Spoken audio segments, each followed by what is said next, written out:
combination of resistance.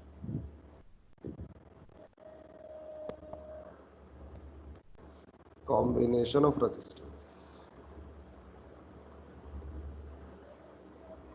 तो इसका कुछ पार्ट आप 10th में पढ़ चुके हैं जो कि सीरीज और पैरेलल कॉम्बिनेशन वाला है, बट यहाँ पे वो पार्ट इंट्रोडक्टरी होगा, बाकी और भी काफी चीजें हैं। तो पहले देख लेते हैं कि इस टॉपिक में हम पढ़ते क्या क्या है। तो पहला जो हम पढ़ेंगे इसमें सीरीज एंड पैरेलल कॉम्बिनेशन।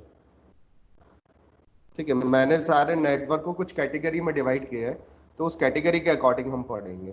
तो पहला जो कैटेगरी है वो है सीरीज एंड पैरेलल कॉम्बिनेशन। पहला और इसी सीक्वेंस में हम पढ़ेंगे। सेकंड है category concept of short circuit and open circuit. ठीक है, सेकंड वाला जो है वो है concept of short circuit and open. काफी सारे प्रॉब्लम बनते हैं इसमें, short circuit and open circuit. Okay, तीसरा है मेथड ऑफ सक्सेसिव रिडक्शन। ठीक है, ये जो चीज है ये हम कैपेसिटर में भी पढ़ा है। तो मेथड ऑफ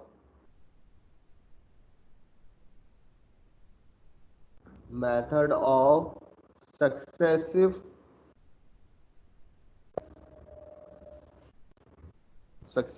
रिडक्शन। ठीक, चौथा हमारा पार्ट है वो है किरचॉफ रूल्स। इसमें हम किरचॉफ रूल्स पढ़ते हैं।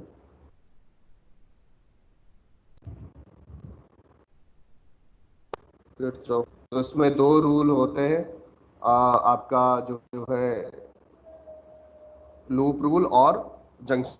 ओके, इसके बाद जो फिफ्थ कैटेगरी है वो है सिमिट्री। कुछ सर्किट जो है वो सिमिट्री टेक्निक से भी सॉल्व किए जाते हैं। सिमिट्री, इसमें दो तरीके की सिमिट्री होती है, parallel and perpendicular symmetry. Parallel and perpendicular symmetry. ठीक है, तो दो तरीके की सिमिट्री इसमें पढ़ाई जाती है।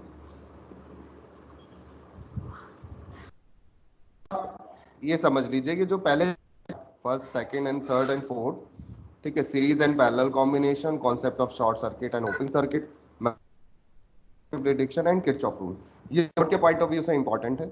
जबकि सिमेट्री जो है वो बोर्ड कम पूछा जाता है, कॉम्पिटिटिव एग्जाम्स में ज्यादा पूछा जाता है। तो हम अपनी बात स्टार्ट करते हैं with series combination of resistors. Okay,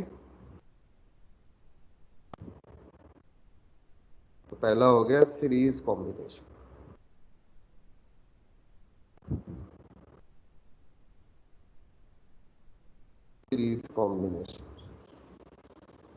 series combination में क्या होता है कि मोर देन वन रेजिस्टेंस जो है वो एंड टू एंड कनेक्टेड करे जाते हैं। ठीक है, तो अगर हम इनको एंड टू एंड कनेक्ट करते हैं, मान लीजिए एक रेजिस्टेंस ये हो गया, दूसरा रेजिस्टेंस ये हो गया, तीसरा रेजिस्टेंस ये हो गया, और हमने इसको एक बैटरी या सेल से कनेक्ट कर दिया। ठीक है, इसमें करंट आई फ्लो करा, पॉजिटिव टर्मिनल से नेगेटिव टर्मिनल, ये करंट आई फ्लो हो गया इसमें। ये रेजिस्टेंस R1 ले रहे हैं, ये R2 ले रहे हैं और ये R3 ले रहे हैं। तो सीरीज कॉम्बिनेशन में होता क्या है कि current through each resistance will be same. देखो ये जो आई करंट है, आप देख सकते हैं, ये जो आई करंट है जो इस सेल से चला, आई करंट वही R1 से पास, वही R2 से पास होगा और वही R3 से पास होगा। तो सीरीज कॉम्बिनेशन में जो करंट है वो सेम होता है ईच रेजिस्टेंस। तो पहला पॉइंट तो ये लिख लेते हैं, पहला point, in series combination the current will be same, the current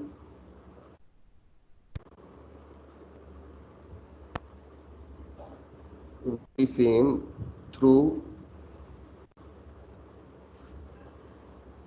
each resistance। ठीक है, याद रखेंगे। दूसरा point, the potential drop across each resistance will be different.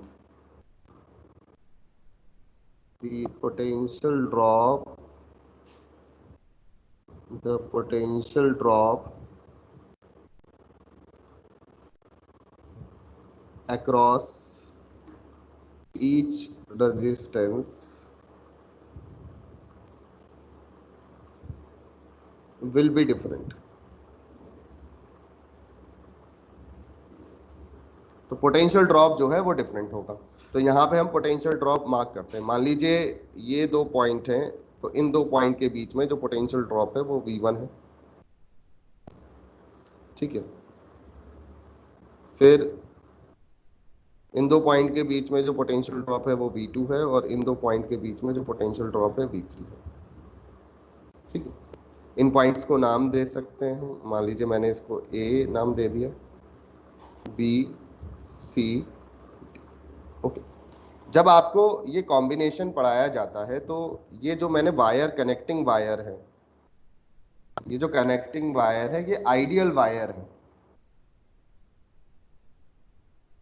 और ये हर सर्किट में आपको मालूम होना चाहिए, it's an ideal conductor. Ideal conductor का मतलब है कि ये जो मैंने वायर कनेक्शन के लिए दिखाए हैं आपको, वैसे तो ये वायर ही होगा, लेकिन यहाँ से यहाँ तक इसका कोई रेजिस्टेंस नहीं है। इसी तरीके से इस वाले पोर्शन का कोई भी रेजिस्टेंस नहीं है। रेजिस्टेंस सिर्फ ये है, R2 है और R3 है, मतलब रेजिस्टेंस सिर्फ R1, R2 और R3 है। कनेक्टिंग वायर्स का सर्किट में कोई रेजिस्टेंस नहीं होता, और ये बात पूरे नेटवर्क एनालिसिस में वैलिड होगी। ये जो कनेक्टिंग वायर्स हैं इनका रेजिस्टेंस हम नहीं लेते। ठीक है, एक्चुअल में तो होना चाहिए, क्योंकि वायर अगर आप कोई ले रहे हैं तो बिना रेजिस्टेंस के तो वायर कोई पॉसिबल ही नहीं है, चाहे भले कितना अच्छा कंडक्टर हो, उसका कुछ ना कुछ रेजिस्टेंस होगा। ठीक है, लेकिन जब हम सर्किट एनालिसिस पढ़ते हैं तो सर्किट एनालिसिस में जो बैटरी से हम वायर के थ्रू जो रेजिस्टेंस कनेक्ट करते हैं, तो ये जो कनेक्टिंग वायर्स होते हैं ये आइडियल कंडक्टर होते हैं और इनका अपना कोई रेजिस्टेंस नहीं होता। तो जो बैटरी का पोटेंशियल V है वो इस वायर में ड्रॉप नहीं होगा। जो भी पोटेंशियल ड्रॉप होगा वो यहाँ से स्टार्ट होगा, R1 से, R2 से, R3 से। ठीक है, यहाँ से ये पोटेंशियल ड्रॉप होना स्टार्ट होगा। मैं आपको मार्क करके दिखाता हूँ। यहाँ पे पोटेंशियल ड्रॉप होगा, यहाँ पे पोटेंशियल ड्रॉप होगा और यहाँ पे पोटेंशियल ड्रॉप होगा। इस वायर में कोई भी पोटेंशियल ड्रॉप नहीं होगा। जैसे आप इसको एग्जाम्पल से समझ सकते हैं, अगर मैं आपको एक सिचुएशन ये दूं, मान लीजिए ये मैंने कुछ वैल्यूज इसको दे दी,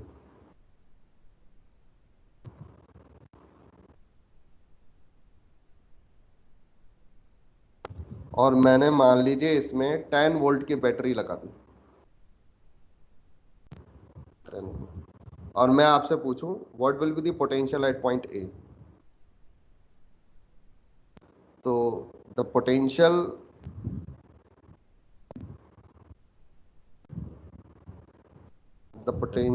at point A, VA is equal to 10 volts। ठीक है, क्लियर है, अंडरस्टैंड। तो A पे पोटेंशियल 10 वोल्ट्स हो गया, समझ रहे हैं मेरी बात को, क्योंकि ये जो कनेक्टिंग वायर है इसके थ्रू कोई भी पोटेंशियल यूज नहीं होगा बैटरी का, सारा का सारा पोटेंशियल इस रेजिस्टेंस के एंड पर अवेलेबल होगा। फिर आपने देखा कि इसके अक्रॉस जो पोटेंशियल ड्रॉप हो रहा है वो V1 हो रहा है। मैंने कहा V1 जो है फॉर एग्जांपल 2 वोल्ट है।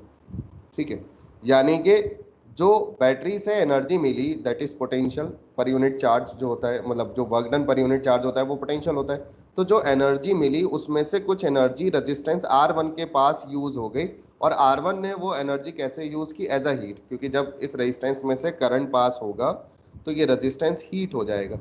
अब heat is a form of energy, तो ये क्वेश्चन अराइज होता है कि इस रेजिस्टेंस के अक्रॉस ये जो हीट एनर्जी है वो कहाँ से आई, क्योंकि एनर्जी तो सिर्फ कन्वर्ट हो सकती है, क्रिएट तो नहीं कर सकते।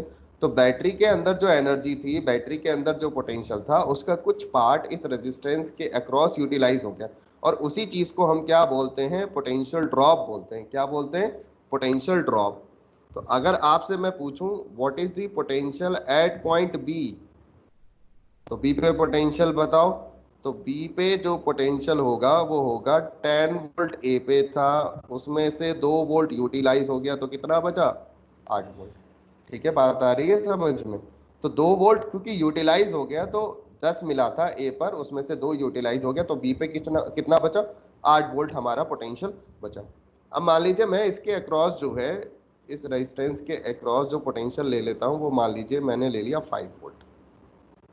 ठीक है, then I ask you what is the potential at point C. तो सी पे पोटेंशियल बताइए क्या होगा? पोटेंशियल एट सी जो होगा वो वीबी पे जो था -5 वोल्ट, वीबी पे हमारा कितना बचा था? 8 वोल्ट -5 वोल्ट, और ये हमारा कितना बचेगा? 3 वोल्ट।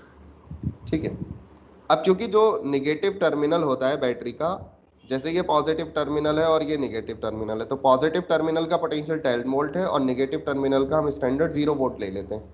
तो अगर मैं आपसे पूछूं कि डी पे पोटेंशियल क्या होना चाहिए, तो एक तो तरीका ये है कि डी जो है वो इस निगेटिव टर्मिनल से कनेक्ट है, तो डी पे पोटेंशियल 0 होना चाहिए। ठीक है, यानी कि जो R3 में पोटेंशियल ड्रॉप होगा, तो रिमेनिंग जो पोटेंशियल बचा V3, रिमेनिंग हमारा कितना बचा? 3 वोल्ट यहाँ पे ड्रॉप हो जाएगा।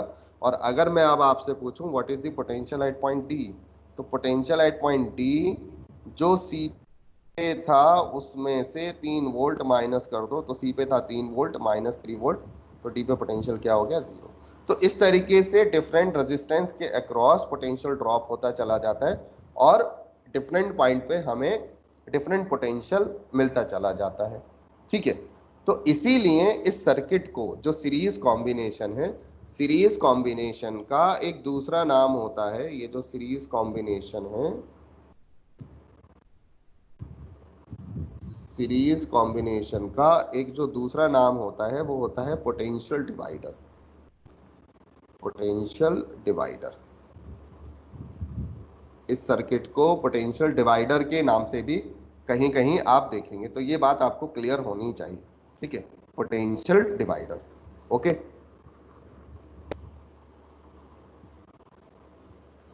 तो इस सर्किट को रीड्रॉ करते हैं, देखिए।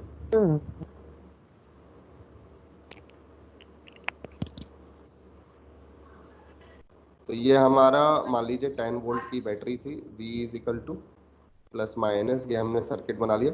यहाँ पे हमने कुछ पॉइंट मार्क किए थे, A B C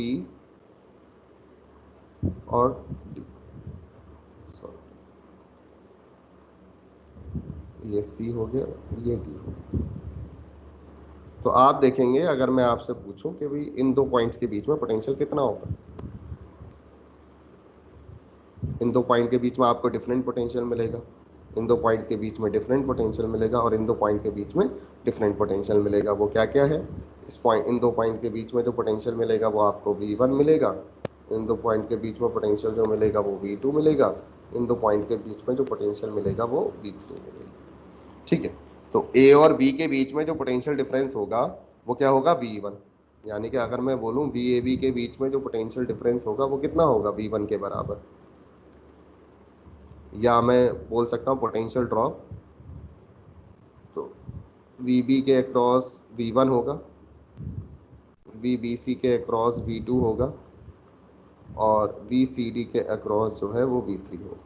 ठीक है, तो यहाँ पे हमने क्लियरली देख लिया कि जो नेट पोटेंशियल है वो V1, V2 और V3 के सम के बराबर लिख सकते हैं।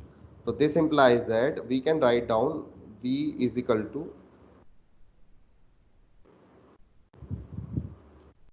We can write down V is equal to V1। या पहले एक काम कर लेते हैं, एक हेडिंग लिखते हैं, calculation of equivalent resistance. Calculation of equivalent resistance, calculation of equivalent resistance. तो इक्विवेलेंट रेजिस्टेंस का क्या मतलब होता है कि इस तीनों की जगह मैं क्या एक रेजिस्टेंस लगाऊं जिसका इफेक्ट सेम हो जो इन तीनों का हो रहा है मिलकर। तो मैंने इसको ले लिया आर इक्विवेलेंट, ठीक है। इसमें करंट वही फ्लो होना चाहिए जो पहले हो रहा था। तो पहले जो करंट फ्लो हो रहा था वो आई हो रहा था करंट, ठीक है। तो जब मैं इसमें इक्विवेलेंट रेजिस्टेंस लगाऊं तब भी करंट इसमें आई फ्लो होना चाहिए। बैटरी मैंने वी वोल्ट की ली है, इन तीनों रेजिस्टेंस की जगह मैंने आर इक्विवेलेंट मार्क कर लिया। ये मेरा वी हो गया, वी वोल्ट की बैटरी हो गई, ठीक है। और इसके अक्रॉस जो पोटेंशियल ड्रॉप हो वो वी के बराबर हो, ठीक है, क्योंकि टोटल जो है वो V1 plus V2 plus V3 we के बराबर ही है। तो मैं यहाँ पे लिख सकता हूँ V is equal to V1 plus V2 plus V3, ठीक है। अब मुझे इस V1 V2 V3 की वैल्यू I और R के टर्म्स में चाहिए, तो मैं अप्लाई करूंगा ओम्स लॉ। तो मैं लिखूंगा V1 is equal to IR1 क्योंकि करंट तो सेम है, V2 लिखूंगा IR2,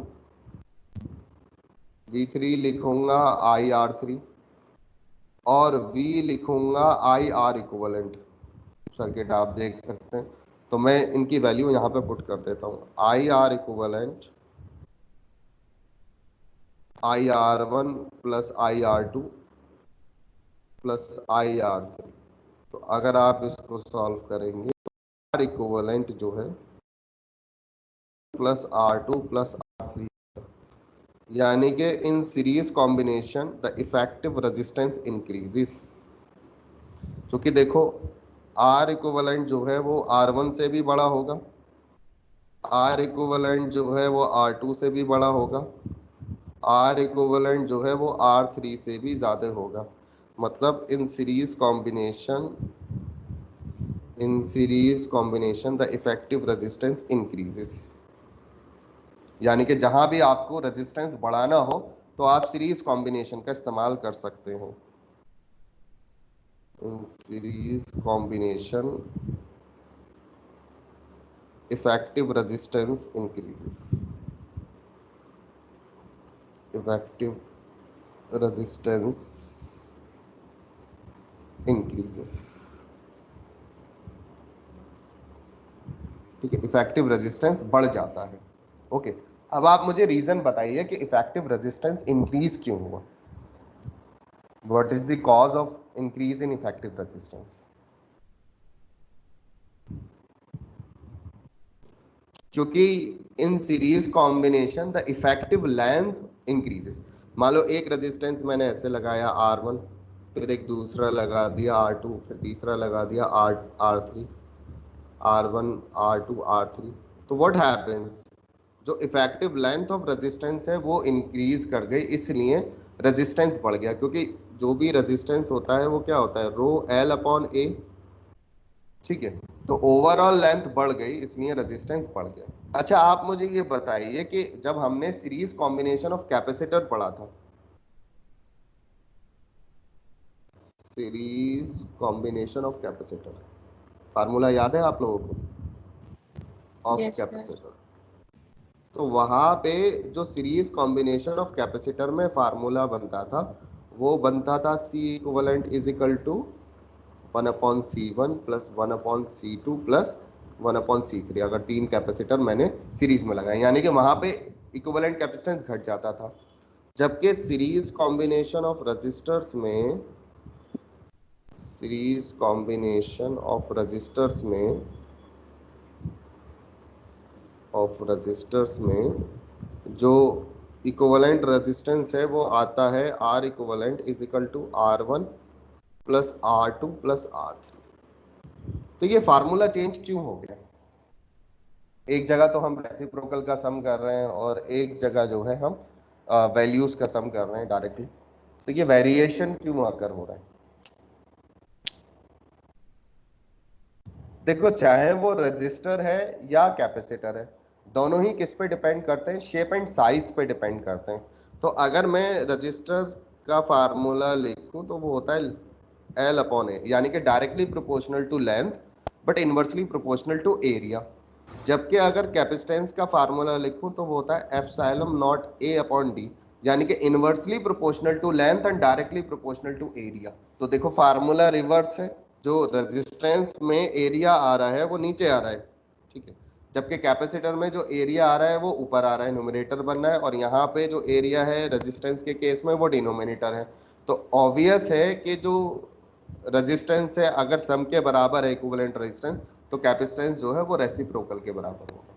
और रजिस्टर और कैपेसिटर दोनों ही किस पे डिपेंड करते हैं, शेप एंड साइज पे डिपेंड करते हैं। देखो कैपेसिटर भी हमारा किस पे डिपेंड कर रहा है, शेप एंड साइज पे डिपेंड कर रहा है, ये मैंने पैरेलल प्लेट के लिए लिखा हुआ है, ठीक है। और रेजिस्टेंस भी हमारा जो है वो शेप एंड साइज पे डिपेंड कर रहा है, ठीक है, it depends on shape and size. बात आई समझ में, क्लियर है ये आपके, इसीलिए ये फार्मूला इंटरचेंज हो जाते हैं, ठीक है। Now next is parallel combination, या एक काम ये करते हैं, पहले मान लो अगर n resistance R connected in series, if n identical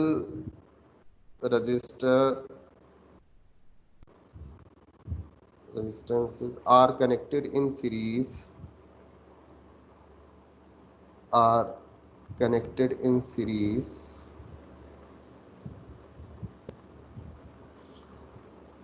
then R equivalent क्या होगा, R1 plus R2 plus R3 up to Rn, और ये आइडेंटिकल है, तो R प्लस R Rn हो गया, ठीक है। तो R इक्वलेंट जो है वो मेरे पास n टाइम्स ऑफ R हो जाएगा। कैपेसिटर में ये क्या हो जाता था, C टाइम n हो जाता, C बाई n हो जाता था, रेजिस्टेंस में ये n टाइम्स ऑफ R हो जाएगा।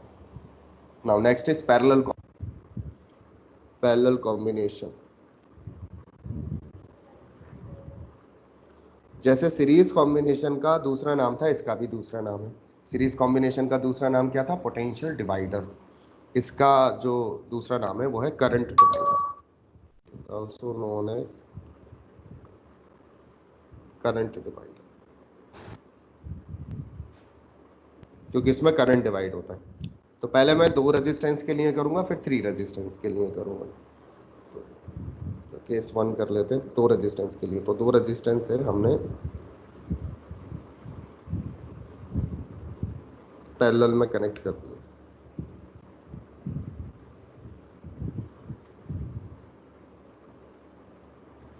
ठीक है। ये R1 है, ये R2 है, ये V बैटरी है, और इसको हमने कनेक्ट कर दिया। तो आप बता सकते हैं इसमें क्या होगा।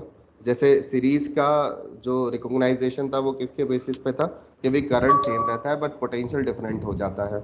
इसी तरीके से पैरेलल कॉम्बिनेशन का रिकॉग्नाइजेशन क्या होगा, पैरेलल कॉम्बिनेशन में मान लीजिए इससे करंट I फ्लो करता है। अब ये जो पॉइंट है ये कहलाता है जंक्शन, ठीक है, इट्स अ जंक्शन।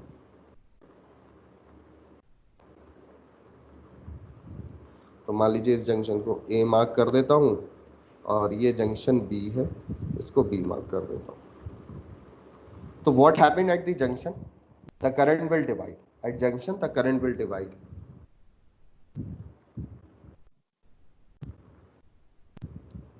हाँ Rani, at junction the current will divide,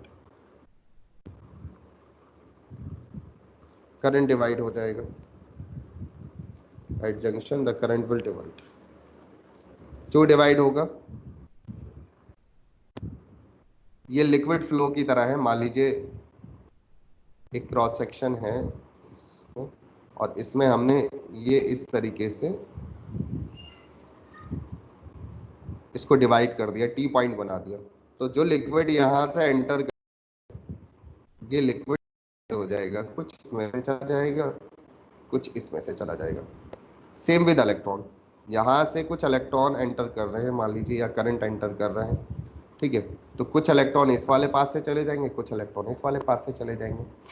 अब किसमें से ज्यादा लिक्विड जाएगा, मान लीजिए अगर मैं कहूँ कि इसका area of cross section A1 है और इसका area of cross section A2 है, और A2 ग्रेटर देन A1 है, तो आप बोलोगे कि A2 से ज़्यादा लिक्विड पास होगा क्योंकि उसका एरिया ऑफ क्रॉस सेक्शन ज़्यादा है, ठीक है। ये सेम बात रेजिस्टेंस में भी एप्लीकेबल होती है। रेजिस्टेंस होता है मेरे पास रो L अपॉन A, जिसका एरिया ऑफ क्रॉस सेक्शन ज़्यादा उसका रेजिस्टेंस कम, और जिसका रेजिस्टेंस कम उसमें से करंट ज्यादा। तो या तो आप डायरेक्टली सोच सकते हैं कि भाई जिसका एरिया ऑफ क्रॉस सेक्शन ज्यादा है उसमें से ज्यादा करंट पास हो जाएगा, या ज्यादा इलेक्ट्रॉन उसको क्रॉस करेंगे उसके क्रॉस सेक्शन एरिया को, या आप बोलेंगे कि एरिया ऑफ क्रॉस सेक्शन ज्यादा होने की वजह से रेजिस्टेंस कम होगा, इसकी वजह से उसमें से ज्यादा करंट पास हो जाएगा। तो यहाँ पे अगर हम अपने सर्किट में करंट डिवीजन बनाएं तो I1 करंट इसमें चला गया, I2 करंट इसमें चला गया, या I1 करंट ये आया, I2 करंट ये आया, ये जंक्शन पे दोबारा जुड़ गया, और ये I करंट यहाँ से दोबारा से बैटरी के पास आ गया। तो बैटरी जितना करंट प्रोवाइड करती है उतना करंट वापस लेती है। आप ऐसे भी बोल सकते हैं कि बैटरी से जितने इलेक्ट्रॉन किसी कंडक्टर के अंदर एंटर करेंगे, दूसरे एंड से उतने ही जो इलेक्ट्रॉन है वो बाहर आना जरूरी है। अगर ऐसा नहीं होगा तो क्या दिक्कत होगी? देखो, मान लो ये एक कंडक्टर है, ठीक है, और इसका ये क्रॉस सेक्शन एरिया है। तो मान लीजिए मैंने इसको बैटरी से कनेक्ट किया। अब आप ये मानिए कि इस एंड से, नेगेटिव एंड से इलेक्ट्रॉन एंटर कर रहे हैं, 1 2 3 4, 4 इलेक्ट्रॉन एंटर कर रहे हैं इस एरिया ऑफ क्रॉस सेक्शन को, 4। अब 4 इलेक्ट्रॉन एंटर कर रहे हैं और 3 इलेक्ट्रॉन इससे बाहर निकले, तो what will happen to the fourth electron? यानी कि फोर्थ इलेक्ट्रॉन इस कंडक्टर के अंदर ही रुक गया। अब जब ये फोर्थ इलेक्ट्रॉन इस कंडक्टर के अंदर रुक गया तो इस कंडक्टर के अंदर नंबर ऑफ इलेक्ट्रॉन का काउंट नंबर ऑफ प्रोटॉन से ज्यादा हो गया। इसका मतलब इस कंडक्टर के ऊपर जो है वो निगेटिव चार्ज अपीयर होना चाहिए। क्या होना चाहिए? नेगेटिव चार्ज अपीयर होना चाहिए, लेकिन ऐसा नहीं होता। और ये भी बहुत इंपॉर्टेंट क्वेश्चन है, आपसे ये पूछा जाएगा कि जब किसी कंडक्टर में से करंट फ्लो होता है तो क्या उसके ऊपर कोई चार्ज अपीयर हो जाता है? तो answer is no, because because एक एंड से जितने इलेक्ट्रॉन एंटर करते हैं दूसरे एंड से उतने ही इलेक्ट्रॉन निकल जाते हैं। तो कभी भी करंट फ्लो के टाइम, मान लीजिए ये सरफेस, ये कंडक्टर है और इसमें करंट फ्लो हो रहा है, तो ऐसा नहीं है कि करंट फ्लो के टाइम्स इसके ऊपर नेगेटिव चार्ज आ जाए। ऐसा नहीं होता, इसके ऊपर कोई चार्ज नहीं आता, क्योंकि जितने इलेक्ट्रॉन एंटर करते हैं उतने इलेक्ट्रॉन दूसरे एंड से निकल जाते हैं। तो कभी भी करंट फ्लो के time surface of the conductor पे कोई चार्ज अपीयर नहीं होता। ये ध्यान रखिएगा, ये काफी इंपॉर्टेंट प्रॉब्लम है। ठीक है, बात आई समझ में? अब मैं इसको रब कर देता हूँ क्योंकि ये डिस्कशन था हमारा, मेन डेरिवेशन पे आ जाते हैं। तो पैरेलल कॉम्बिनेशन में पैरेलल कॉम्बिनेशन में क्या चीज आपने नोटिस की? पहला point, in parallel combination, in parallel combination the current will be different, the current will be different through each resistor।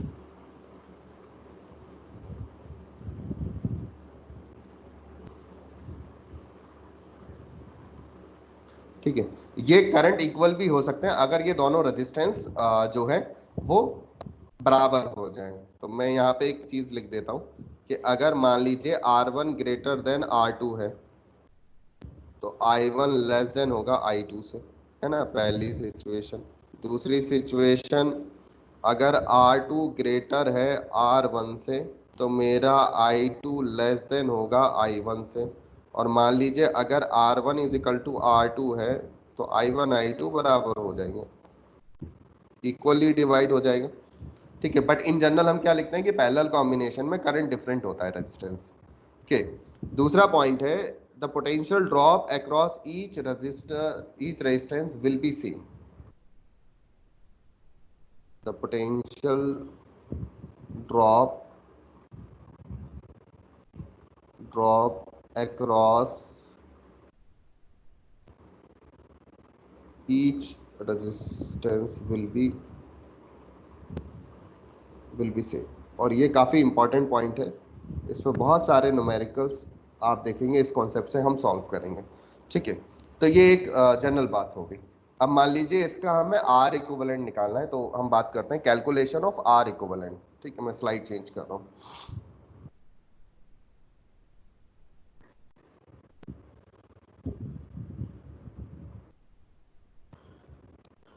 Calculation of are equivalent, यानी कि इन दो रेजिस्टेंस की जगह हम एक रेजिस्टेंस लगा दें, तो उस एक इंडिविजुअल जो हमने रेजिस्टेंस रिप्लेस किया इन दो की जगह, उस इंडिविजुअल रेजिस्टेंस को हम आर इक्विवेलेंट बोलेंगे, और वो बैटरी से सेम करंट ड्रॉ करेगा जितना ये दो रेजिस्टेंस मिलके कर रहे थे, R1 R2।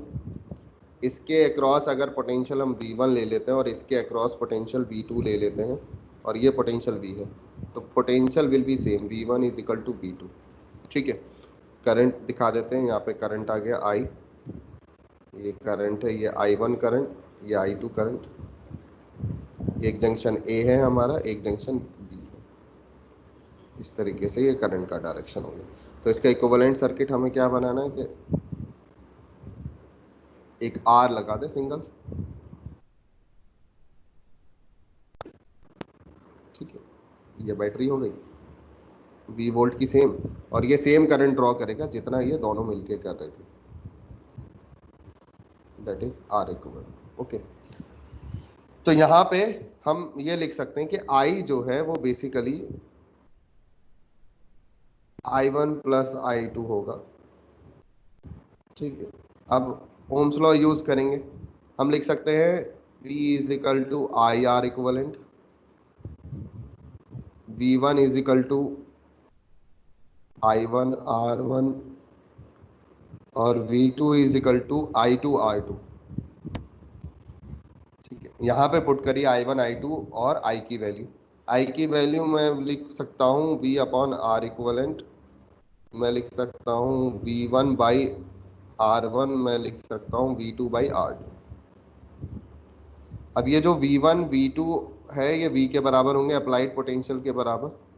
ठीक है, तो ये मेरे पास आ जाएगा V upon R equivalent V upon R1 plus V upon R2। तो जब आप इसको सॉल्व करेंगे तो ये आएगा R equivalent is equal to 1 upon R1 plus 1 upon R2। ये इक्विवेलेंट रेजिस्टेंस आ जाएगा, that is the equivalent resistance in parallel combination.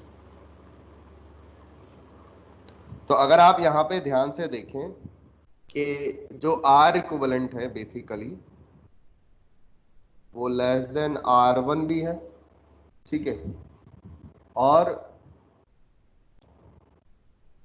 R2 भी है, यानी कि ओवरऑल जो रेजिस्टेंस है वो पैरेलल कॉम्बिनेशन में घट जाता है। ओवरऑल रेजिस्टेंस जो है वो पैरेलल कॉम्बिनेशन में घट जाता है, यानी कि जहां पे आपको कम रेजिस्टेंस की रिक्वायरमेंट होती है वहां पे आप क्या कर सकते हो, पैरेलल कॉम्बिनेशन का इस्तेमाल कर सकते हो। आप मुझे रीजन बताइए कि ऐसा क्यों हो रहा है, why the effective resistance reduces in case of parallel combination। देखो समझते हैं इसको, मान लो मैंने दो रेजिस्टेंस ले लिए, दो सिलेंड्रिकल रेजिस्टेंस ले लिए, ये मेरा R1 है, ठीक है, और इसका कुछ एरिया ऑफ क्रॉस सेक्शन है, ठीक है, इसका एरिया ऑफ क्रॉस सेक्शन हमने ले लिया, इसका area of cross section A1 ले लिया मान लीजिए। अब इसमें से कुछ इलेक्ट्रॉन पास हो सकते हैं depending on area of cross section, तो कुछ इलेक्ट्रॉन इससे पास हो जाएंगे इसके क्रॉस सेक्शन एरिया से। एक दूसरा रेजिस्टेंस मैंने इसके बराबर में रख दिया, ये ज्यादा क्रॉस सेक्शन एरिया का ले लिया मैंने, इसका area of cross section A2 ले सकता हूं मैं, ठीक है। तो आप सोचिए कि पहले अगर मैंने सिर्फ R1 लगाया होता तो एरिया ऑफ क्रॉस सेक्शन कम था, A1 था, ठीक है, अब उसके साथ मैंने R2 भी लगा दिया, और अब आप ये सोचिए कि अगर मैं इसमें करंट फ्लो कराऊं इन दोनों में, तो अब ये दोनों मिलके ज्यादा इलेक्ट्रॉन को क्रॉस करा सकते हैं क्रॉस सेक्शन एरिया से, क्योंकि इनका इफेक्टिव क्रॉस सेक्शन एरिया बढ़ गया। तो पैरेलल कॉम्बिनेशन में क्या होता है कि इफेक्टिव क्रॉस सेक्शन एरिया एक तरीके से इंक्रीज हो जाता है, तो ज्यादा इलेक्ट्रॉन क्रॉस कर पाते हैं। मान लो पहले वाले केस में अगर मैं देखूं तो 1 2 3 इलेक्ट्रॉन क्रॉस कर रहे थे, सिर्फ 3 क्रॉस कर सकते थे। यहाँ पे मान लीजिए 1 2 3 4 इलेक्ट्रॉन क्रॉस कर रहे हैं या 5 इलेक्ट्रॉन क्रॉस कर रहे हैं।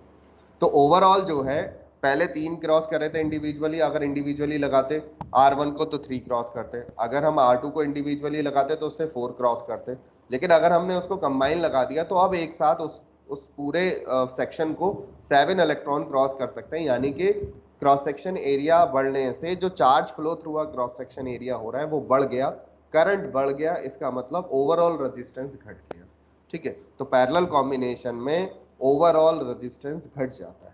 बात आई समझ में? और क्यों घट जाता है? क्योंकि एक तरीके से इफेक्टिव क्रॉस सेक्शन एरिया बढ़ जाता है। Getting my point? ठीक है, now the calculation of I1 and I2, ठीक है, in terms of I and resistance, है ना, तो इसमें अभी ये कंटिन्यूएशन में है। तो calculation of I1 and I2, इस सर्किट में हम I1 I2 को कैसे कैलकुलेट करें?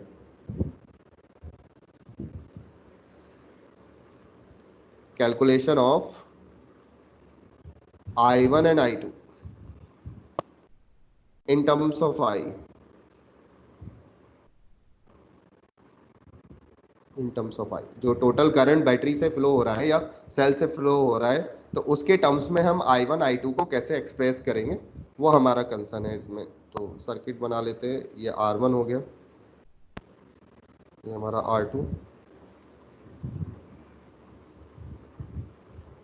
बैटरी हो गई V वोल्ट की,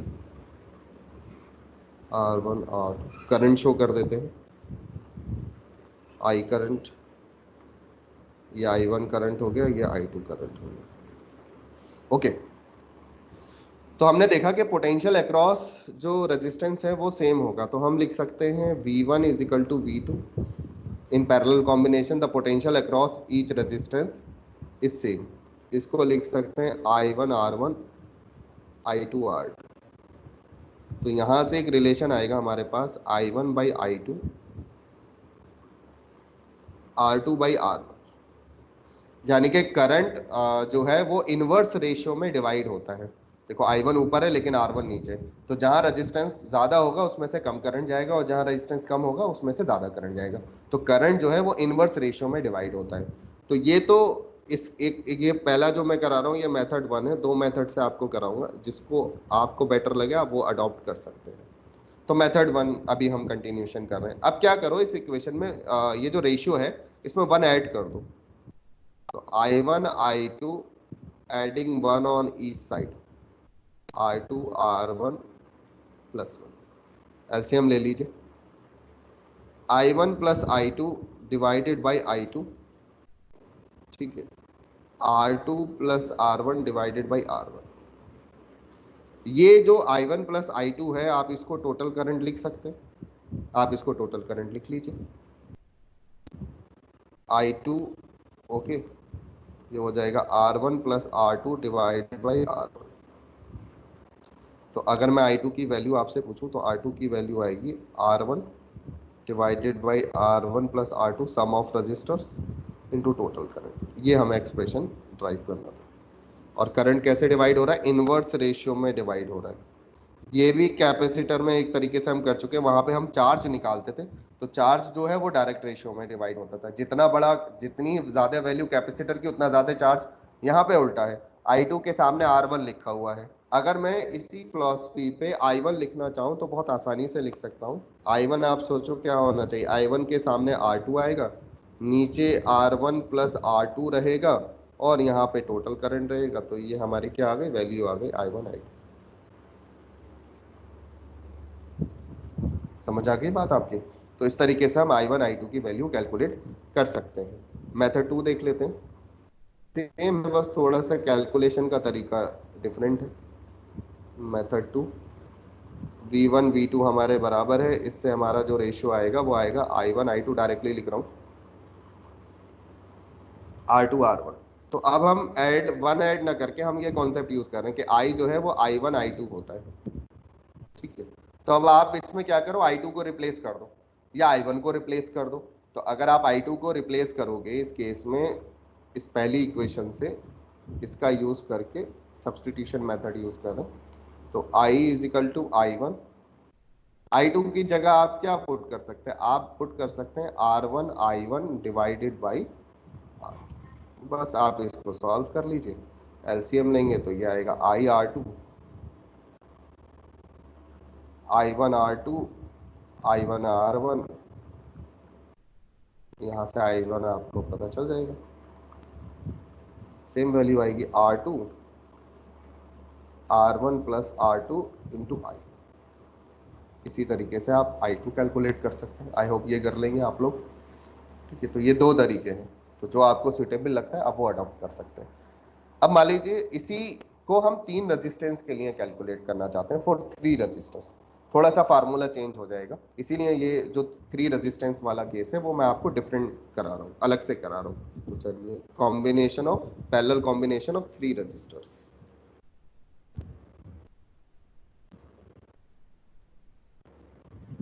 पैरेलल कॉम्बिनेशन ऑफ 3 रेजिस्टर्स। तो इक्विवेलेंट तो निकालना आसान है, वो तो हम डायरेक्टली भी यूज कर सकते हैं, बट हमारा जो मेन कंसर्न है वो करंट की कैलकुलेशन है इसमें।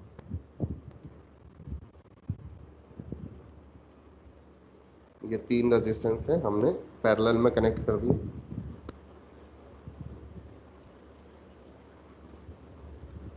इन तीनों के अक्रॉस जो है वो पोटेंशियल सेम होगा। R1 R2 R3 current mark कर लेते हैं। I, इस जंक्शन पे करंट डिवाइड होगा। I1 इसके पास, I2 इसके पास, I3 इसके पास। ठीक है, हमने करंट डिवाइड कर लिया। अब निकालिए क्या वैल्यू होगी, कैसे निकाल सकते हैं। R इक्विवेलेंट तो आप डायरेक्टली लिख सकते हैं, तो मैं उसकी कैलकुलेशन नहीं करूँगा। तो 1/R equivalent it will be 1/R1 plus 1/R2 plus 1/R3। इसको करेक्ट कर देता हूँ, ये R2 होगा। ठीक है, ये R2 हो गया हमारे पास। तो ये तो इक्विवेलेंट है। हमारा जो मेन कंसर्न है वो है calculation of I1 I2 I3 कैसे कैलकुलेट करें। तो potential across R1 R2 and R3 will be same. V1 is equal to V2 is equal to V3। तो यहाँ से मैं लिख सकता हूँ I1 R1 is equal to I2 R2 is equal to I3 R3। ये कैलकुलेशन हो गई हमारी I3 R3। ओके, और हमें ये रिलेशन मालूम ही है कि I जो है वो basically I1 plus I2 plus I3। तो अगर मुझे I1 की वैल्यू निकालनी है तो बेसिकली मुझे I2 को भी I1 के टर्म्स में लिखना पड़ेगा और I3 को भी I1 के टर्म्स में लिखना पड़ेगा। तो एक कॉम्बिनेशन मैं ये बना सकता हूँ और एक कॉम्बिनेशन ये बना सकता हूँ, और यहाँ से I2 और I3 की वैल्यू निकाल के इस वाली इक्वेशन में पुट कर सकता हूँ। तो देखिए ये कॉम्बिनेशन बनाते हैं। तो I1 R1 is equal to I2 R2। मुझे किसकी वैल्यू चाहिए, I2 की वैल्यू चाहिए। तो I2 की जो वैल्यू होगी वो होगी I1 R1 divided by R2। Similarly I1 R1 is equal to I3 R3। ठीक है, और मुझे किसकी वैल्यू चाहिए, I3 की। तो I3 की जो वैल्यू होगी वो होगी I1 R1 divided by R3। ये वैल्यू यहाँ पे पुट कर दीजिए। ठीक है, ये वाली वैल्यू पुट करेंगे आप और ये वाली वैल्यू पुट करेंगे। तो यहाँ पे पुट कर देते हैं I is equal to I1 plus I2 की जगह लिख सकता हूँ I1 R1 divided by I2 R2, और यहाँ पे लिख सकता हूँ I1 R1 divided by R3। ठीक है, इसको सॉल्व करिए। एलसीएम ले लीजिए। I is equal to R2 R3, यहाँ पे आएगा I1 R1 R2 R3, यहाँ पे आएगा I1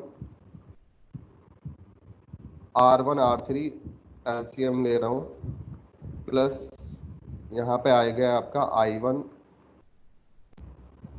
ये आएगा आपका R1 R2। तो जब आप इसको सॉल्व करेंगे तो जो I1 की वैल्यू है वो आएगी R2 R3, तो ऊपर आएगा। नीचे आएगा सीक्वेंस में R1 R2 R2 R3 plus R3 R1 sequence में मैंने लिख लिया इनटू टोटल करंट I। फिर ये फार्मूला जरा दो रेजिस्टेंस का जो हम कॉम्बिनेशन करते थे उसमें जो करंट निकालते थे उससे थोड़ा सा different.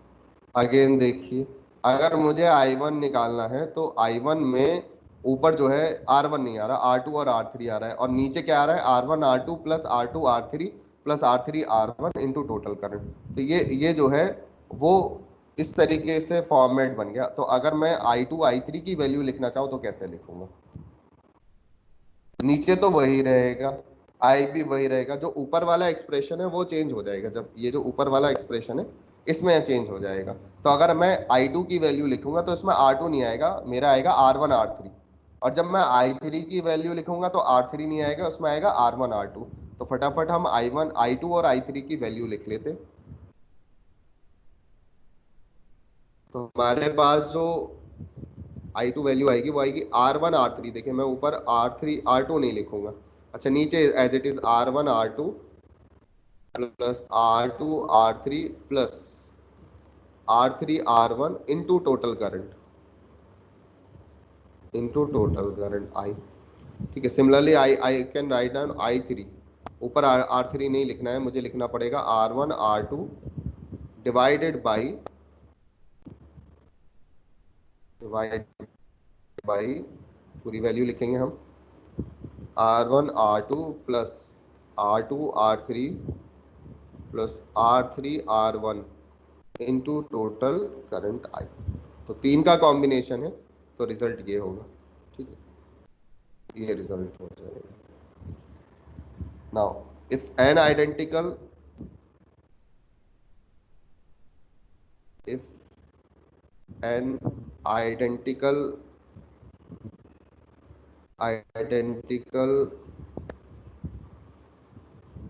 resistance resistors an identical resistors each of resistance R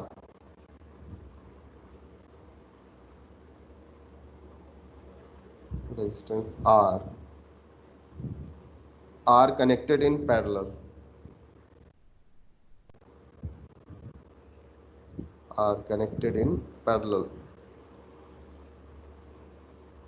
तो R इक्विवेलेंट क्या होगा वो हमें निकालना है। तो one upon R equivalent is equal to 1/R plus 1/R plus 1/R plus कितना n टाइम्स, तो ये आ जाएगा 1/R equivalent is equal to n/R and this implies that R equivalent is equal to R/n, यानी कि resistance जो है वो n टाइम्स रिड्यूस हो जाएगा। ठीक है, अगर हम सीरीज और पैरेलल का कॉम्बिनेशन का जो है वो रेशियो ले लें तो R इक्विवेलेंट सीरीज में जो था वो कितना था हमारा n टाइम्स ऑफ R था, और R इक्विवेलेंट पैरेलल में जो है वो कितना हो जाएगा हमारा, अभी हमने निकाला, it is equal to R/n। तो ये जो रेशियो आप कैलकुलेट करेंगे तो n² आ जाएगा, यानी कि ये इस चीज़ का रेशियो है कि n रेजिस्टेंस को पहले सीरीज में कनेक्ट किया गया तो उसका इक्विवेलेंट जो है वो n टाइम्स ऑफ R आया, फिर उन्हीं रेजिस्टेंस को पैरेलल में कनेक्ट किया गया तो उसका जो in the given circuit find the value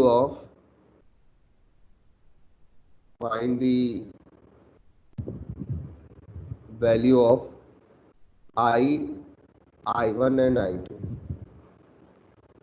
ठीक है, सर्किट में बना रहा हूँ।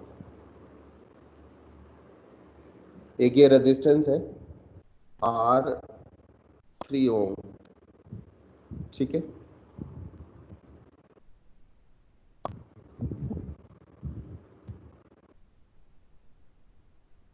एक रेजिस्टेंस R2 है विच इज इक्वल टू 6 ओम, और एक रेजिस्टेंस R1 है जो कि कितना है 3 ओम।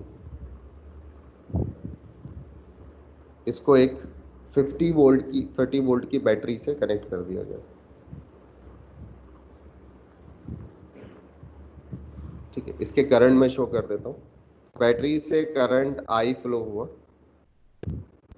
रेजिस्टेंस आर में से करंट आई जा रहा है, इट रीचेज दिस जंक्शन, यहाँ पे करंट डिवाइड हो गया, I2 मैंने R2 में भेज दिया, I1 जो है मैंने R1 में भेज दिया, R2 के थ्रू I2 फ्लो हुआ, R1 के थ्रू I1 फ्लो हुआ, ये दोबारा से इस जंक्शन पे जुड़ गए। तो इस जंक्शन को A नाम दे देते हैं, इसको B नाम दे देते हैं। जुड़कर I आया, बैटरी से जितना करंट चला था बैटरी के पास उतना करंट वापस आ गया। तो what will be the value of I1 I2, I and I1 I2, ठीक है, ये वैल्यूज आपको निकालनी। तो सबसे पहले तो आप टोटल करंट की कैलकुलेशन करेंगे। टोटल करंट की कैलकुलेशन करने के लिए आपको सबसे पहले आर इक्विवेलेंट निकालना पड़ेगा। First of all you need to calculate R equivalent.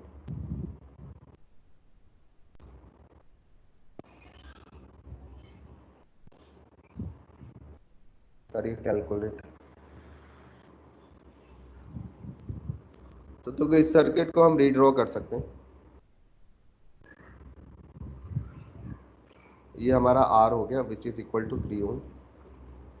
ठीक है, अब जंक्शन ए को आप नोटिस करो, थोड़ा सा शुरू से ही बहुत कंसेप्चुअली करना स्टार्ट करते हैं। ये ए है, अच्छा, ये जो है ये आइडियल वायर है बेसिकली। तो ये जो रेजिस्टेंस है वो बेसिकली ए से जुड़ा हुआ है और ये वाला रेजिस्टेंस भी ए से जुड़ा हुआ है। तो R1 R2 एक सिंगल पॉइंट से जुड़े हुए हैं।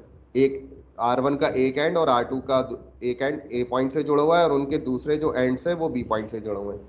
यानी कि ये बात समझ में आ गई कि R1 R2 पैरेलल कॉम्बिनेशन में है। पहली चीज तो ये। दूसरी अप्रोच ये हो सकती है कि इस जंक्शन पे क्योंकि करंट डिवाइड हो गया और जब भी करंट डिवाइड होगा तो वो दोनों रेजिस्टेंस क्या हो जाएंगे, पैरेलल कॉम्बिनेशन में। तो व्हेनेवर अ करंट डिवाइड्स, तो वो जो दो ब्रांच हैं वो पूरी ब्रांच किस में हो जाएंगी, पैरेलल कॉम्बिनेशन में हो जाएंगी। तो आपको हमेशा करंट के बेसिस पे अंदाजा लगाना है कि सीरीज कॉम्बिनेशन है या पैरेलल कॉम्बिनेशन है। तो ये आपका इसका हमने इक्विवेलेंट सर्किट ड्रॉ कर लिया। अब देखो बहुत क्लियर हो गया होगा कि इस तरीके से हमारा ये सर्किट है। तो ये हमारी सेल हमने लगा दिया 30 वोल्ट का। तो इस सर्किट को हम रीड्रॉ कर सकते हैं। 30 वोल्ट का सेल हो गया, करंट हमने बना ही लिया था, आई करंट है, ये भी आई करंट है, I1 और I2। तो R1 और R2 हमारा पैरेलल कॉम्बिनेशन है। R1 और R2 हमारा पैरेलल कॉम्बिनेशन है। ये 3 ओम के बराबर है और ये हमारा 6 ओम के बराबर है। तो इसका इक्विवेलेंट कैलकुलेट कर लेते हैं। तो हम लिखेंगे R1 and R2, R1 and R2 are in parallel combination.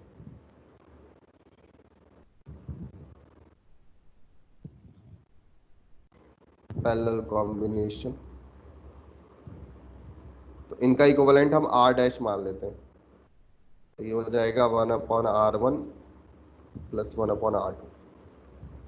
ठीक, देखिए तो 1/3 प्लस 1/6 क्या आएगा सॉल्व करके, 1/R डैश, 6 एलसीएम हो गया, ये 2 हो गया, ये हमारा 1 हो गया। ठीक है, तो R डैश जो है हमारा कितना आ जाएगा, 2 ओम के बराबर आ जाएगा R dash. Sir okay, I तो 6 एम्पेयर, I1 4, I2 2। हाँ फिर तो 6 आ गया तो वो डिवाइड हो जाएगा। ठीक है, ये हमारा R डैश आ गया 2 ओम। अब हम इक्विवेलेंट कैलकुलेट करना चाहते हैं। तो R and R dash are in series combination, are in series combination, they are in series combination। तो अगर हम इसका सीरीज कॉम्बिनेशन निकालें तो हमारे पास जो R इक्वलेंट हो जाएगा वो हो जाएगा R plus R dash.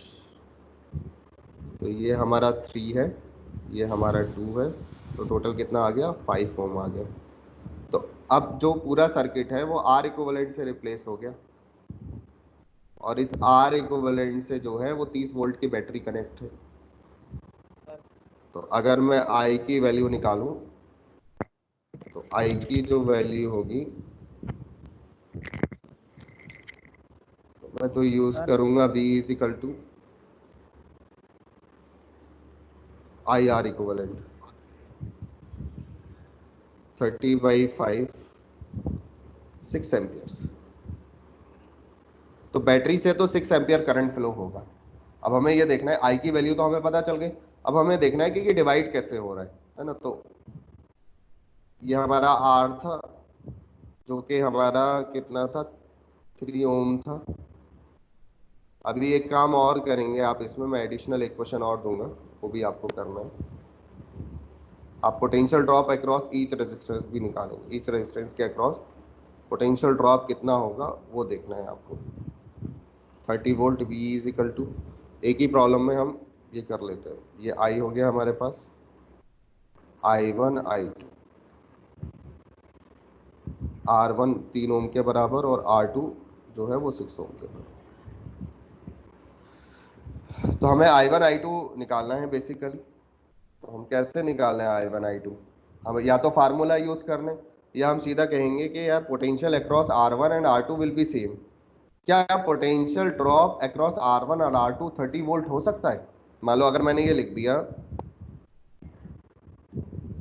Potential drop across R1 and R2 will be same, will be same। और ऐसा लिखने के बाद मैंने लिख दिया V1 is equal to V2 is equal to 30 volt. Is it correct और इनकरेक्ट? बताइए, ये बात सही है या सही है गलत? सर। क्यों? इनकरेक्ट। ये सर वो ये बात इनकरेक्ट है, ये 30 वोल्ट के बराबर नहीं होगा। उसका रीजन ये है कि जब ये करंट फ्लो होगा, आई जो है वो आपका 6 एम्पियर है, ठीक है। अब ये आई करंट जो है वो इस रेजिस्टेंस के अक्रॉस फ्लो हुआ, तो कुछ पोटेंशियल इसके अक्रॉस ड्रॉप हो जाएगा, इस रेजिस्टेंस के अक्रॉस। तो इस रेजिस्टेंस के अक्रॉस जो पोटेंशियल ड्रॉप होगा वो मान लो V डैश मैंने लिया, तो आई मेरा है आई इंटू आर, और ये हो जाएगा 6 इंटू 3, कितना हो जाएगा 18 वोल्ट। तो 30 में से 18 वोल्ट तो इसके पास ही रह गया, बचा कितना भाई? आप 12 लॉजिकली देखो तो 30 वोल्ट और 18 वोल्ट जो है एक रेजिस्टेंस ने रख लिया, तो मेरे पास जो बचा 12 वोल्ट। अब ये जो 12 वोल्ट है, वो 12 वोल्ट आप कहोगे R1 के अक्रॉस भी होगा और R2 के भी अक्रॉस होगा। ठीक है, बात आई समझ में? ये बहुत कॉमन मिस्टेक है जो होती है। तो ये बात तो हो गई हमारी गलत। तो हमारी जो सही बात होगी वो क्या होगी? हम बोलेंगे V1 V2 बराबर है और ये 12 वोल्ट के बराबर है, 30 वोल्ट के बराबर नहीं है, क्योंकि 30 वोल्ट 18 वोल्ट का, तो वो जो 18 वोल्ट है वो इसके अक्रॉस, जो मेरा आर रेजिस्टेंस था उसके अक्रॉस यूटिलाइज हो गया।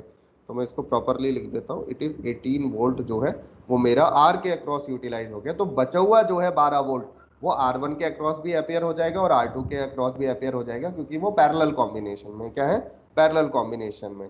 तो अब मैं निकाल सकता हूँ, इससे और आसान हो गया। अब मुझे फार्मूला भी यूज नहीं करना पड़ेगा। क्यों यूज नहीं करना पड़ेगा? देखो, वो फार्मूला तो आप यूज कर सकते हैं, लेकिन मैं इंटेंशनली उस फार्मूले से नहीं करा रहा।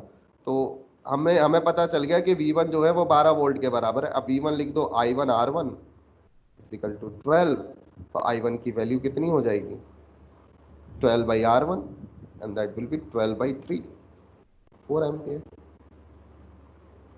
ठीक है, अब आप लॉजिक यूज कर सकते हो कि 6 में से 4 एम्पियर R1 में चला गया, तो बचा हुआ 2 एम्पियर किस में जाएगा? R2 में जाएगा। या तो आप डायरेक्टली लिख सकते हो, या अगर आप कैलकुलेशन करना चाहते हो तो आप कैलकुलेशन कर लो। I2 is equal to V2/R2, V2 12 volt है, 12 divided by 6 and that will be 2 ampere. तो बहुत सारी अप्रोचेस हैं, ठीक है। तो आप जिसमें कंफर्टेबल है वो करिए और गलती मत करिएगा। ठीक है, बात आ रही है समझ में? क्लियर है? चलिए अब कुछ प्रॉब्लम्स करते हैं, नेक्स्ट प्रॉब्लम करते हैं।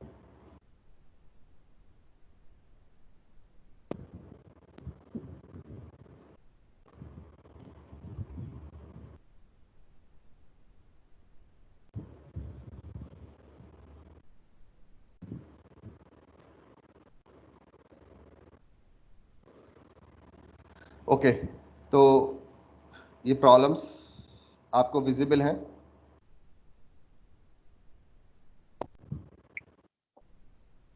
Yes sir.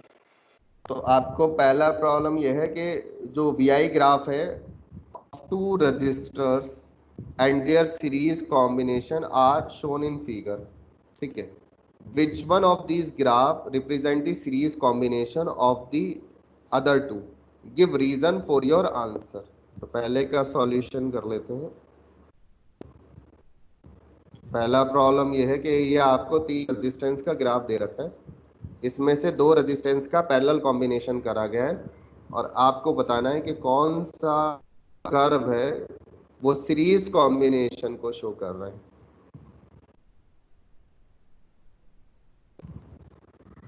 एक ये कर्व है, एक ये कर्व है और एक ये कर्व है, ठीक है।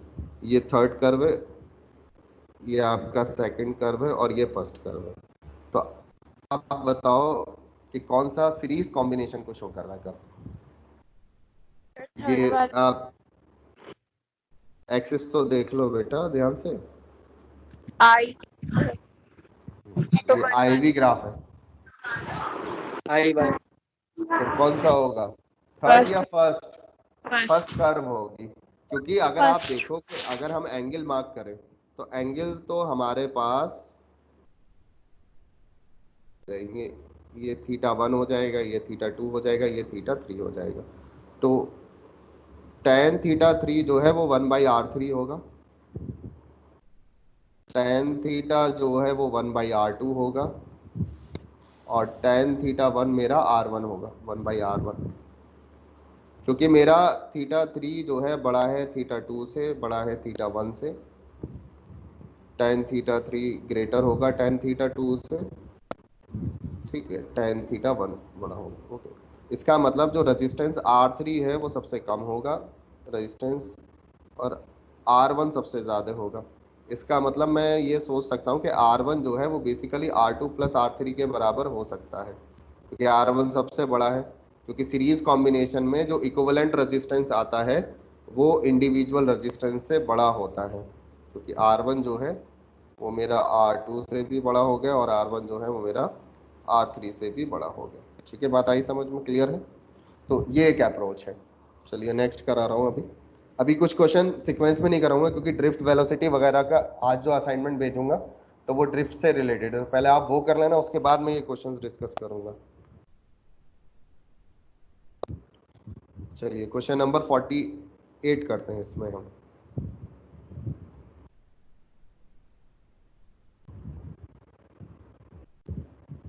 Question number 48, a wire of resistance 4R,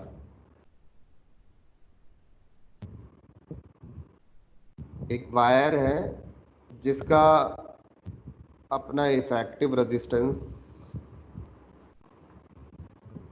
जो है वो 4R के बराबर है, ठीक है। In the form of a circle, what is the effective resistance between the end of the diameter. तो इस वायर का एक सर्किल बना दिया गया, ये सर्किल बना दिया, ठीक है। इस सर्कुलर लूप में बना दिया गया इस वायर को, और इसके डायमीटर पे 2 एंड बना दिए गए, और आपको बताना है कि उन 2 एंड्स के बीच में इक्विवेलेंट रेजिस्टेंस क्या होगा। ये 2 एंड बना दिए मैंने, ठीक है। तो find the equivalent resistance between point A and B. Find the equivalent resistance between point A and B।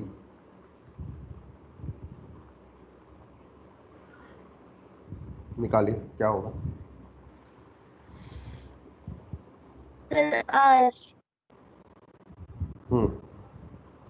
देखो, जो रेजिस्टेंस होता है वो डायरेक्टली प्रोपोर्शनल टू लेंथ होता है, ठीक है।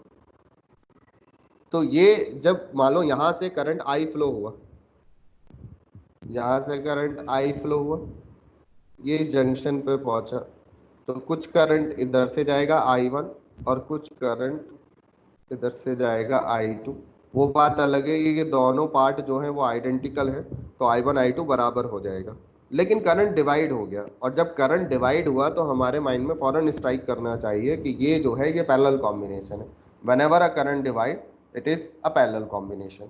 अच्छा, ये जो ऊपर वाली लेंथ है ये भी पाई आर के बराबर है, क्योंकि आपने सेमी सर्कुलर डायमीटर है, तो ये वाली जो लेंथ है वो भी पाई आर के बराबर है, और ये नीचे वाली जो लेंथ है वो भी पाई आर के बराबर है, यानी कि दोनों लेंथ बराबर हैं।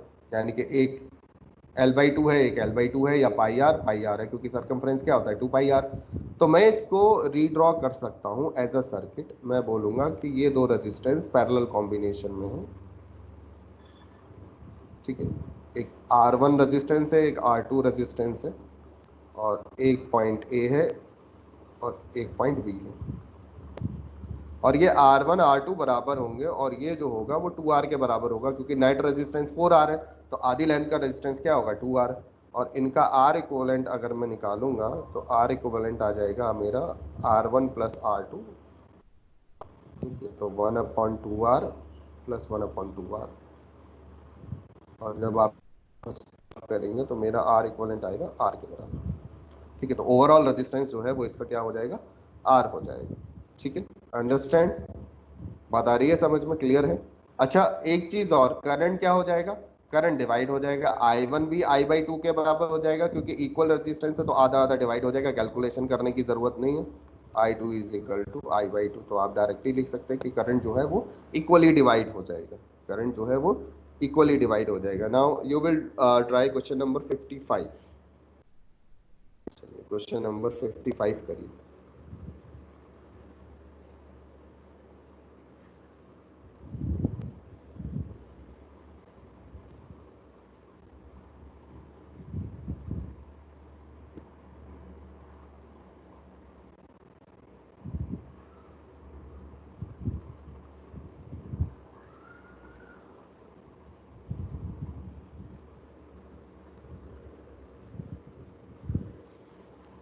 Two square metal plates A and B are of same thickness and material. The side of B is twice that of A. These are connected in series. Find the ratio of RA RB of the resistance of the two plates. तो जो diagram है वो कुछ इस तरीके से है। ये A है और इसको एक ब्लॉक B से कनेक्ट कर दिया, और आपको रेजिस्टेंस निकालना है, रेजिस्टेंस का रेशियो निकालना है। सीरीज कॉम्बिनेशन में तो जो करंट एंटर करेगा वो करंट बाहर निकलेगा। लेकिन आप इस डायग्राम को इस तरीके से रीड्रॉ करिए तो ज़्यादा बेटर है, क्योंकि इसकी अपनी थिकनेस है।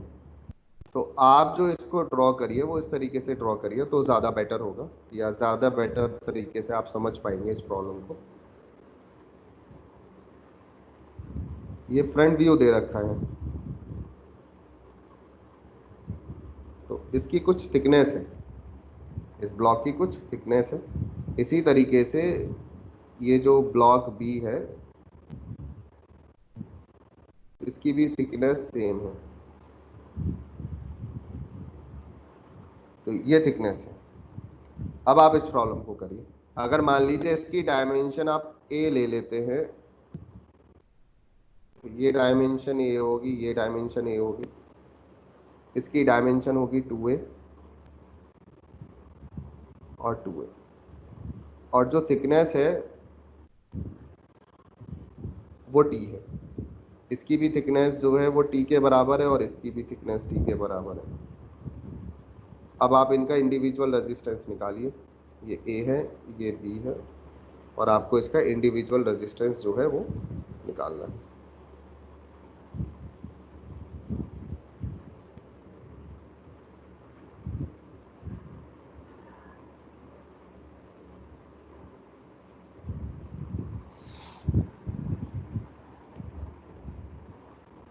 तो जो RA होगा वो होगा length upon area of cross section. तो RA की अगर मैं वैल्यू लिखूं तो रो लेंथ किसके बराबर हो जाएगी, करंट जो है वो किसके अलोंग जा रहा है, ए के अलोंग जा रहा है, तो जो लेंथ है वो ए के बराबर हो जाएगी, और जो एरिया ऑफ क्रॉस सेक्शन है वो होगा A मल्टीप्लाई बाई टी। आप जो इसमें गलती करते हैं वो एरिया ऑफ क्रॉस सेक्शन आप ए स्क्वायर ले लेंगे, जो कि फेस का एरिया होगा। एरिया ऑफ क्रॉस सेक्शन क्या होता है? जिसके परपेंडिकुलर करंट एंटर करे। तो ये वाला जो एरिया है यही तो एरिया ऑफ क्रॉस सेक्शन होगा, और यहाँ पे ये वाला एरिया ऑफ क्रॉस सेक्शन होगा। इसी तरीके से आर बी अगर मैं निकालता हूँ तो जो लेंथ होगी वो 2a हो जाएगी, और जो एरिया ऑफ क्रॉस सेक्शन होगा वो होगा 2a into T, rectangular area. वही टी थिकनेस है और जो डायमेंशन है वो 2a है। एक साइड की, दो साइड जो हो गई वो 2a की हो गई, और दो साइड जो है वो टी की हो गई। तो अब आप इसका रेशियो निकाल सकते हैं इसलिए you can easily find out R A by R B. ठीक है, तो ये हो जाएगा rho A upon A T divided by rho into 2a by 280। देख लीजिए क्या क्या कैंसिल हो रहा है, वो कैंसिल आउट कर लीजिए, आपको रेशियो पता चल जाएगा। टी से टी कैंसिल हो गया, रो से रो कैंसिल हो गया। ठीक है, तो आप निकाल सकते हैं। अगला क्वेश्चन आप करिए, क्वेश्चन नंबर 51। ट्राई करिए question number 51।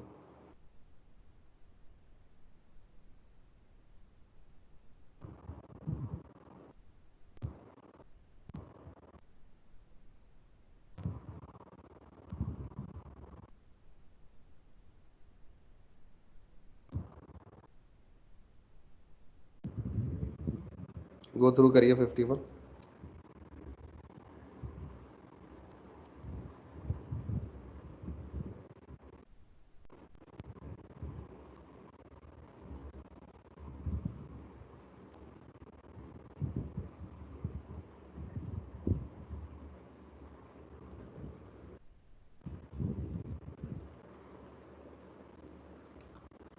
A letter A consists of a uniform wire of resistance 1 ohm per centimeter। ठीक है, तो रेजिस्टेंस पर यूनिट लेंथ आपको कितना दे रखा है? रेजिस्टेंस पर यूनिट लेंथ जो है आर ले लेते, इट्स 1 ohm per centimeter।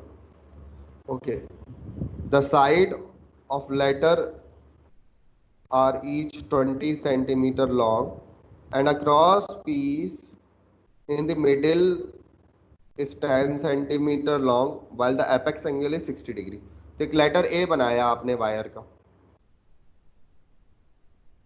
ठीक है, ये लेटर ए बनाया और आपको इन दो पॉइंट्स के बीच में इक्विवेलेंट रेजिस्टेंस निकालना है। ठीक है, ये जो डायमेंशन है वो 10 सेंटीमीटर है, ये जो एंगल है वो 60 डिग्री है। ठीक है, ये जो पूरी डायमेंशन है वो 20 सेंटीमीटर है, दूसरी वाली डायमेंशन भी 20 सेंटीमीटर है, और ये जो क्रॉस पीस लगाया है ये बिल्कुल मिडिल में लगाया हुआ है। तो अगर मैं इसका इक्विवेलेंट नेटवर्क ड्रॉ करूं तो वो इस तरीके से बनेगा। देखो, एक रेजिस्टेंस तो मैं यहाँ बीच में बना सकता हूँ जिसकी वैल्यू 10 ओम के बराबर होगी, क्योंकि 10 सेंटीमीटर उसकी लेंथ है, और पर सेंटीमीटर जो रेजिस्टेंस है वो कितना है आपका 1 ओम पर सेंटीमीटर। तो ये जो रेजिस्टेंस है ये 10 ओम के बराबर हो गया। इसी तरीके से एक ऊपर वाला रेजिस्टेंस बनेगा जो कि मान लीजिए मैं इसको R1 ले रहा हूँ 10 ओम, एक ये बनेगा जिसको मैं R2 ले रहा हूँ 10 ओम, एक नीचे वाला बनेगा जिसको मैं R3 R4 लूंगा, और इसको मैं R5 ले लूंगा क्रॉस बार को। ठीक है, तो ये R3 हो गया मेरे पास 10 ओम, इसी तरीके से ये मेरे पास R4 हो जाएगा 10 ओम, और मुझे इक्विवेलेंट रेजिस्टेंस निकालना है बिटवीन पॉइंट या between terminals A and B, यानी कि जो बैटरी लगाई जाएगी वो टर्मिनल ए और बी के बीच में लगाई जाएगी। तो मान लीजिए अगर मैंने ए के बीच में बैटरी लगाई तो करंट आई यहाँ से फ्लो हुआ, करंट आई इस जंक्शन में पहुंचेगा तो करंट डिवाइड हो जाएगा। मान लीजिए I1 इधर चला गया, I2 इधर चला गया इस जंक्शन पे, या I1 इस तरीके से इस रेजिस्टेंस R2 के थ्रू घूमकर आएगा, I2 ये जा रहा है, ये आपस में कंबाइन हो जाएंगे और आई करंट बैटरी के पास वापस चला जाएगा। तो अगर मैं इसका इक्विवेलेंट नेटवर्क ड्रॉ करूं तो इक्वल नेटवर्क कुछ इस तरीके से ड्रॉ होगा इसका। ये R3 हो गया, ठीक है। इसके बाद ऊपर दो रेजिस्टेंस आप बनाइए जो कि R1 और R2 है। नीचे एक रेजिस्टेंस बनाइए जो कि R5 है, और फिर उसके साथ सीरीज में एक रेजिस्टेंस बनाइए जो कि R4 है, और आपको इक्विवेलेंट रेजिस्टेंस निकालना है between point A and B। तो सिंप्लीफाई हो गया नेटवर्क। अब R1 R2 are in series combination, तो सीरीज कॉम्बिनेशन में रेजिस्टेंस जुड़ जाते हैं, यानी कि इस पूरी ब्रांच का जो रेजिस्टेंस है, इस वाली ब्रांच का रेजिस्टेंस वो कितना हो जाएगा, 20 ओम हो जाएगा। तो हम इसकी जगह एक सिंगल रेजिस्टेंस बना सकते हैं, R3 हो गया। ये आप सीधा 20 ओम लिख सकते हैं, सीरीज में जुड़ गए। ये आपका 10 ओम हो गया। फिर ये आपका R4 जो है वो 10 ओम। आई थिंक अब आपसे हो जाएगा। तो ये फाइनल कैलकुलेशन आप ही करेंगे इसकी, करिए और मुझे आंसर बताइए आप लोग।